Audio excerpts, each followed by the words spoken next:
Assalamu alaikum students, how are you? Today we have to do the workbook of chapter number 11, Transport in Humans. We have to start from question number 6. Question number 6 is, the diagrams show some red blood cells and some white blood cells. These are red blood cells, they are round with hollow on both sides that increase their surface area, and these are white blood cells. White blood cells have a large nucleus and red blood cells have no nucleus.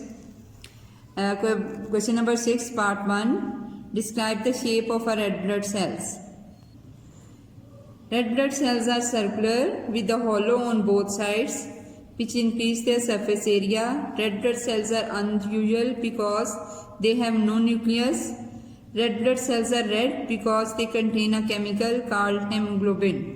Question number 6, part 2. What is the main difference between red blood cells and white blood cells? The answer is, the job of red blood cell is to carry oxygen from lungs to all the cells of the body. They have no nucleus. They cannot live for more than a few months. White blood cells have a big nucleus and they can change their shape. The job of white blood cells is to protect body against the diseases. Question number 6, part 3. Suggest why white blood cells live a lot longer than red blood cells. The answer is, they have differently shaped nuclei. One has an irregular shape, the other has a regular shape. Question number 7. The diagram shows some of the materials transported by the blood and where they are transported to. Write in the boxes what carries each material. Use one of the following words in each box. The first has been done for you. The words are plasma, platelets, red blood cells, white blood cells. Hormones from the glands goes to target cells with the help of plasma. They are dissolved in the plasma. Oxygen from the lungs goes to the body cells. Oxygen from the lungs goes to the body cells with the help of red blood cells because they have a chemical called hemoglobin. Hemoglobin attach oxygen with them and they become oxyhemoglobin, and in this way they transport oxygen to each and every cell of the body. Next, carbon dioxide from the cells to the lungs. Carbon dioxide that is produced as a result of respiration in the body cells, it gets dissolved in the blood and then with the help of plasma it is carried back to the lungs. Food from the intestine to the liver. Food from the intestine gets dissolved in the plasma of the blood and it goes to the liver. Waste, that is urea, from the cells to the kidney. Waste from the cells to the kidney goes with the help by dissolving in the plasma of the blood.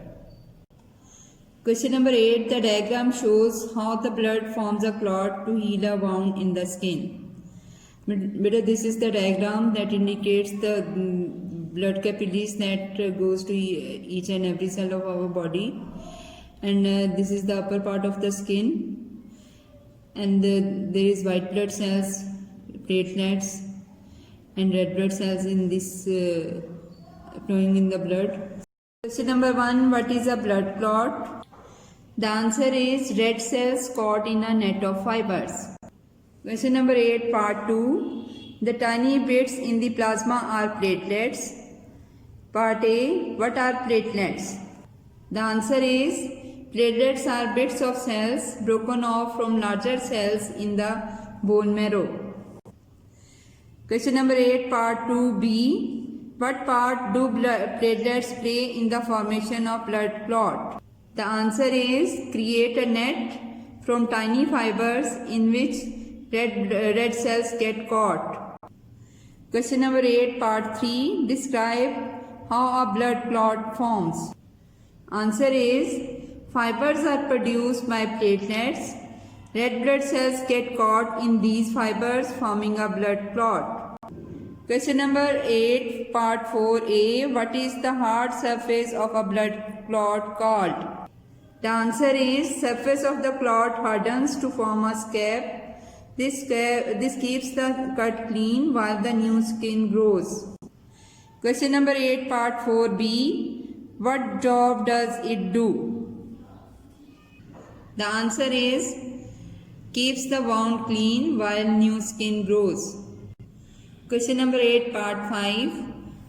Red blood cells only live for a few months. Dead red blood cells are removed from the blood by the liver. Explain why the liver is a dull red color. The answer is when red cells die, they lose their color and become dull red. The liver removes lots of red cells, so it takes on the dull red color from the dead red cells. Question number 9. The graph shows how pulse rate of a student changed over a period of time as he took some exercise. But this is the graph. The time is along x-axis and the pulse rate is along y-axis. And this graph indicates that after 5 or 6 minutes, the student has started doing exercise. As he started doing exercise, his pulse rate begins to increase gradually up till it reaches its peak, that is 110 beats per minute. After that, the student stopped doing exercise. Then his pulse rate remained constant for some time, and after that, it begins to decrease gradually.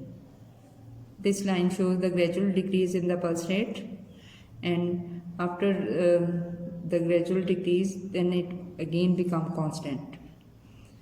Question number 1. What was the student's, part A, highest pulse rate?